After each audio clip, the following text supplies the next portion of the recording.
কেন গুলি করলি? শুধু একটাই পথ, শেখ হাসিনার পদত্যাগ। এই আন্দোলন ইসলামী আন্দোলন বাংলাদেশ সম্পৃক্ত আছে, থাকবে ইনশাআল্লাহ। আগামী সোমবার 5 তারিখ ঢাকায় লক্ষ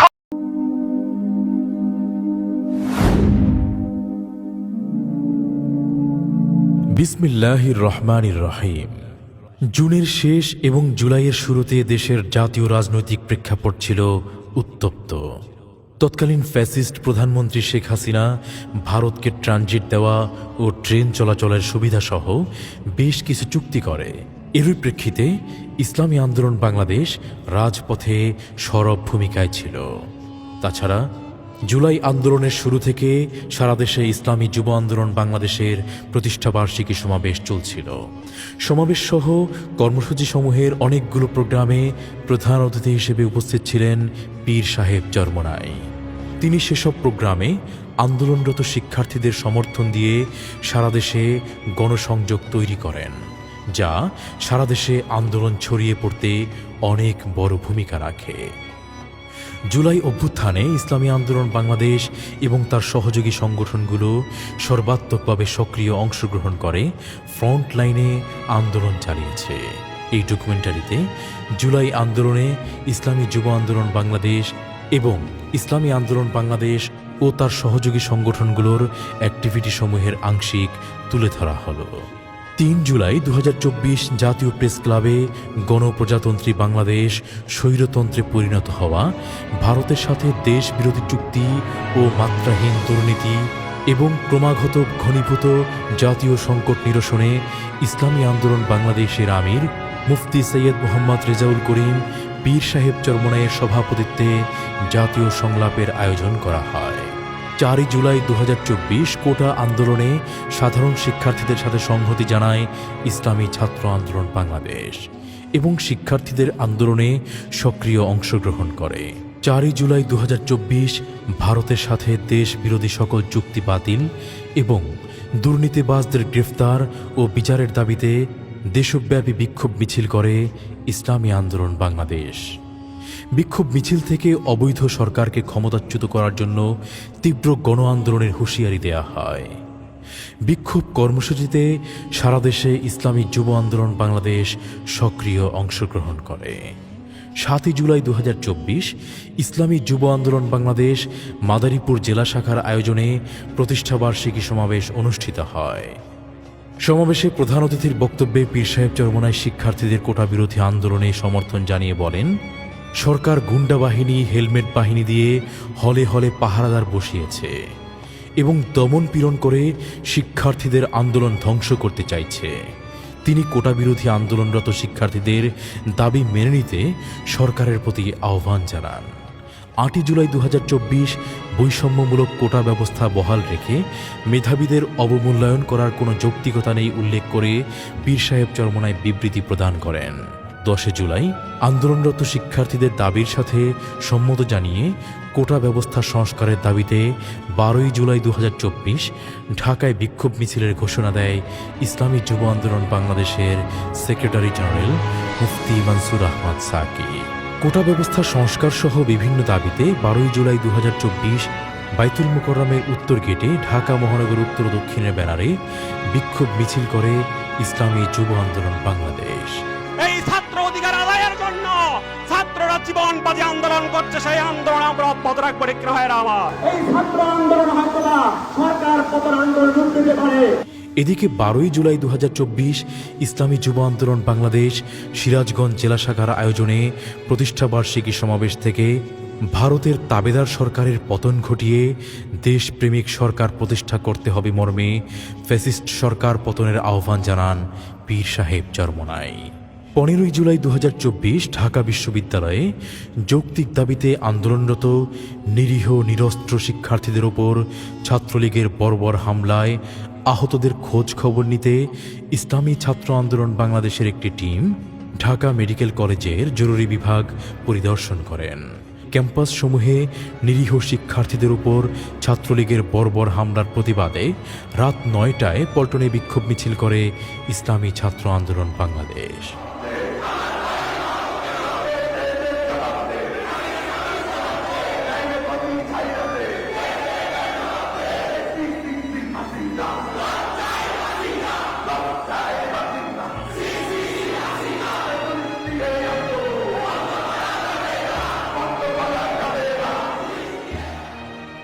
কোটা সংস্কারের দাবিতে আন্দোলনরত নিরীহ ছাত্রছাত্রীদের উপর সরকারদলীয় সন্ত্রাসী ও পুলিশ বাহিনীর হামলা এবং গুলি করে নিরীহ ছাত্র হত্যার প্রতিবাদে কর্মসূচি ঘোষণা করে ইসলামী আন্দোলন বাংলাদেশ। 17 জুলাই 2024 ইসলামী যুব আন্দোলন বাংলাদেশের তৎকালীন ভারপ্রাপ্ত কেন্দ্রীয় সভাপতি আতিকুর রহমান মুজাহিদের সভাপতিত্বে কেন্দ্রীয় কমিটির বৈঠক অনুষ্ঠিত হয়। বৈঠকে সভাপতির বক্তব্যে যুবনেতা আতিকুর রহমান মুজাহিদ বলেন, কোটা সংস্কার আন্দোলনে অংশগ্রহণকারী শিক্ষার্থীদের উপর সরকারের পোষ্য ছাত্রলীগ ও পুলিশ যে নির্মমতা চালিয়েছে তা জাহেলি যুগের বর্বরতাকেও হার মানায়। তিনি কোটা সংস্কার আন্দোলনে শিক্ষার্থীদের পাশে থাকারও ঘোষণা দেন। কোটা সংস্কারের দাবিতে আন্দোলনরত নিরীহ ছাত্রছাত্রীদের ওপর সরকারদলীয় সন্ত্রাসী ও পুলিশ বাহিনীর হামলা এবং গুলি করে নিরীহ ছাত্র হত্যার প্রতিবাদে 18 জুলাই 2024 ঢাকাসহ সারা দেশের জেলা ও মহানগরে বিক্ষোভ মিছিল করা হয়। এতে শিক্ষার্থীদের আন্দোলনে নতুন মাত্রা যোগ করে।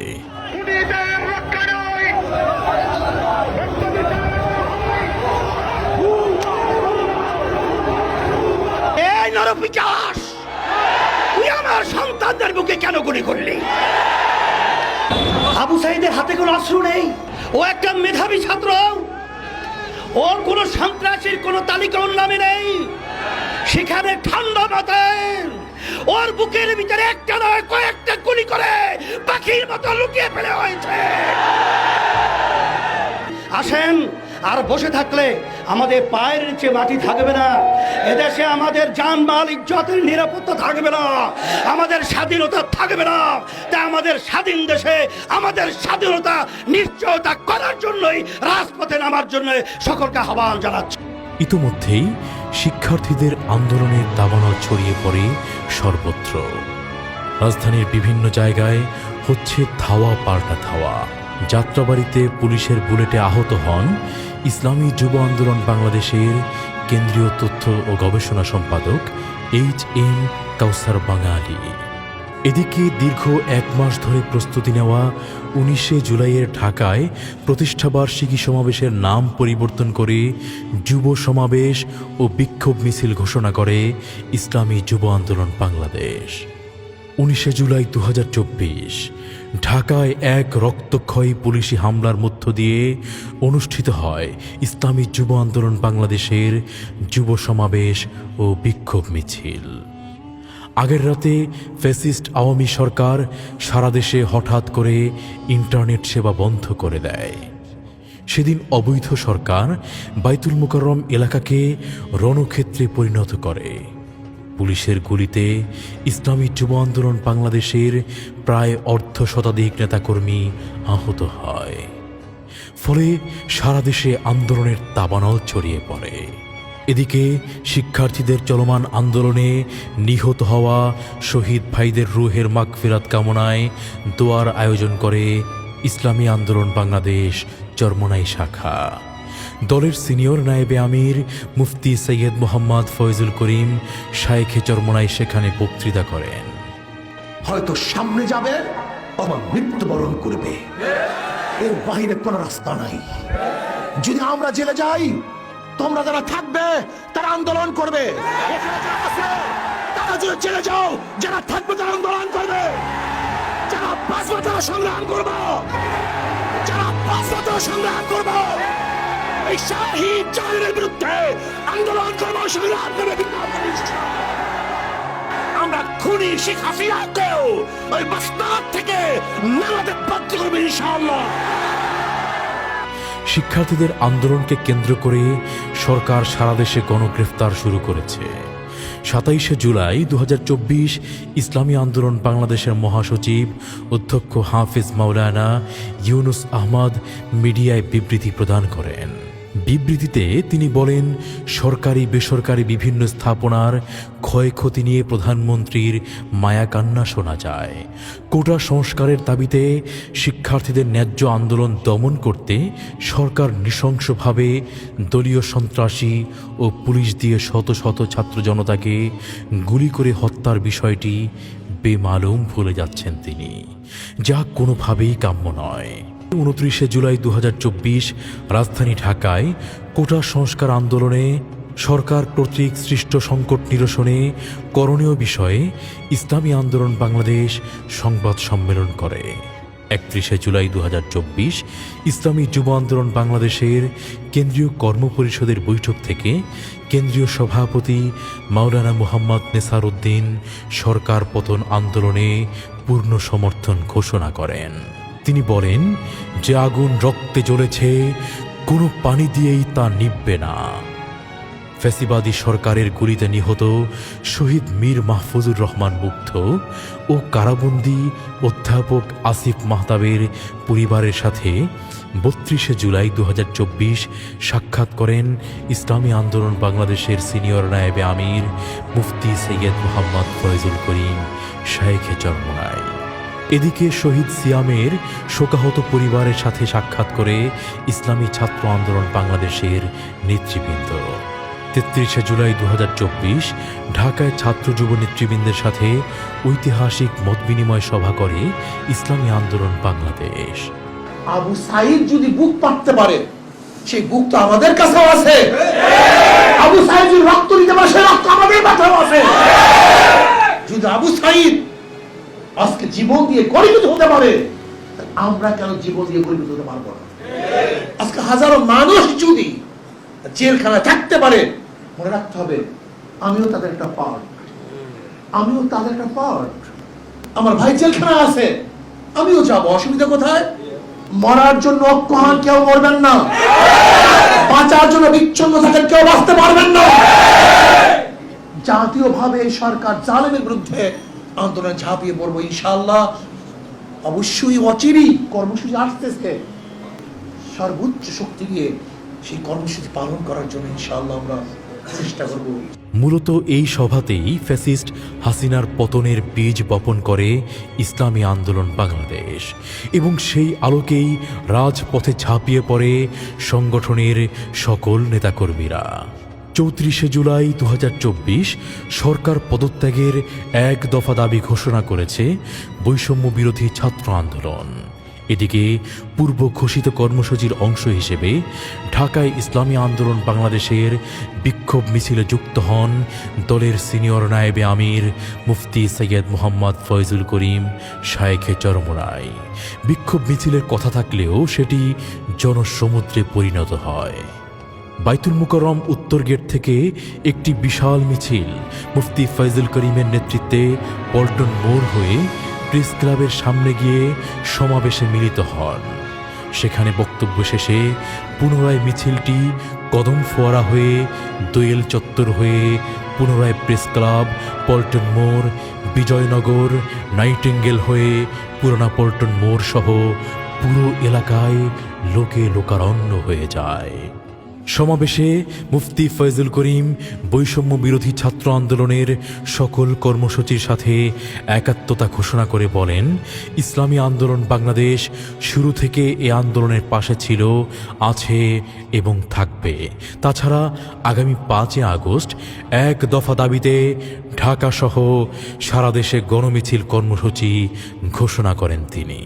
শেখ হাসিনার সাথে আর কোনো সংলাপ নয়, তার সাথে কোনো আলোচনা নয়, শুধু একটাই পথ, শেখ হাসিনার পদত্যাগ। এই আন্দোলনের সাথে ইসলামী আন্দোলন বাংলাদেশ সম্পৃক্ত আছে, থাকবে ইনশাআল্লাহ। আগামী সোমবার 5 তারিখ ঢাকায় লক্ষ লক্ষ মানুষ নিয়ে এই খুনি শেখ হাসিনার উৎখাতের জন্য, পদত্যাগের জন্য, গদিচ্যুত করার জন্য গণমিছিল হবে ইনশাআল্লাহ।